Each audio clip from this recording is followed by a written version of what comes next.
I think the modern world has convinced us that nurture dwarfs nature. There's an argument about that. But nature is powerful. And again, like I said, the biological incentive for men is not monogamy. Not saying that there's something wrong with monogamy, not saying that monogamy is not the right way to go. But biologically, our programming, our source code is not one woman. That just feels like it. I'm gonna be honest, it feels like an excuse. I understand that. And the reason why is because humans in general are hardwired towards pleasure just across the board.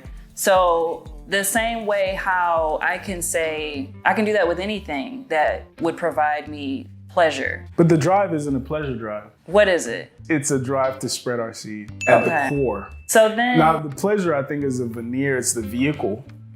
But at the core, it's the Father Abraham had many sons.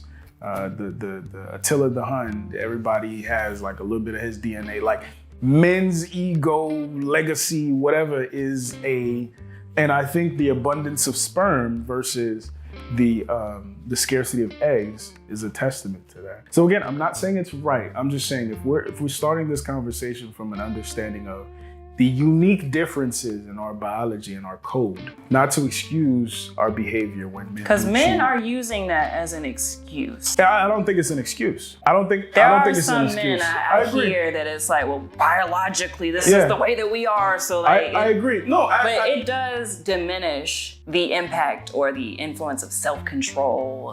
No, it's just like even, as much as a woman's menstrual cycle explains her moodiness and her fluctuation in temperament and the whole nine. It's not an excuse for being a bitch. That's what I'm saying. It's like, but if I understand that that's where you're starting from, you're on your period, you're ovulating, whatever the case may be, I can better empathize with your disposition and with our interaction. Versus if I'm having masculine expectations, you'll be like, what the fuck is wrong with you? So what I'm telling women is similar to how I've never experienced a period, a cramp, a fucking ovulation. Right. But I empathize. Okay. And I don't excuse your bad behavior, but I start the conversation differently. Versus if you were a dude, I'll probably punch you in the face. Similarly, not to excuse men's bad behavior or men's irresponsibility. I don't think men should be irresponsible with our dicks. It would help the conversation along if we can start it with understanding that you've never had a period before. You've never had this level of testosterone before. You've never had 15 million on the low end potential people swimming in you at any given moment before. So what would that sympathizing look like, ideally, from women? Number one, not being so critical of the young dudes who don't want to settle down. Because again, what's going on in your anatomy at 24 versus what's going on in his at 24, completely different. But if you have those same expectations, you'd be like, I'm ready to be a wife, why aren't you ready to be a husband? No, it's not the same. For me, it really just boils down to a better appreciation of what, just like I said, because I understand the menstrual cycle and how that could affect you physically and mentally and the whole nine, I have more of an appreciation of what it means to just be a woman. Okay. The battles, the demons, what it is to be a woman. I think similarly, just like Warren Farrell says, like men keeping that demon of just being out here and throwing your dick around at bay. I think if women had more of an appreciation of that, not to say thank you for not cheating on me, baby. But it sounds like no, not to say that, but just I appreciate that, nigga. Mm-hmm. Just an acknowledgement that I understand it's hard. I understand what he's going through. You know what I'm saying? Because it is something. Because it's easier to dismiss, similar to the period exam. It's easy to dismiss if you've never experienced it. But if you've experienced it, you have more of an appreciation of how good this man actually is, what it means for him to be faithful. Okay, so that brings me, I think, maybe to my last question here. So if men understand, as they love to point out, this biological difference and this drive, sure, should that not dictate or change maybe the way that they interact with women? Because what that feels like is a lot of men are choosing to play with fire. If they know that they're biologically conditioned and predisposed to act in this way and spread this seed, but then still wanting to entertain women, even on like a friend level and this platonic thing that I have a question about whether or not you believe that that's a thing. But shouldn't men then, with that in mind, change their behavior so that these I don't think women... most men have it in mind. But they are quick to yell out, we're biologically different. We are... men who know. But I don't think most men, I don't think 18-year-olds know. I think they're just horny and they like just want to stick their dick in something. But I don't think they really can understand the etymology of where that comes from or the dissect what's going on. Jimmy, you're thinking with your dick.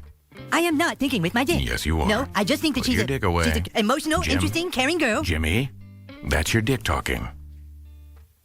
Now, some men are able to understand that and articulate that, and some are even irresponsible with that. Now, I think, as a man, part of success in anything is gaining knowledge.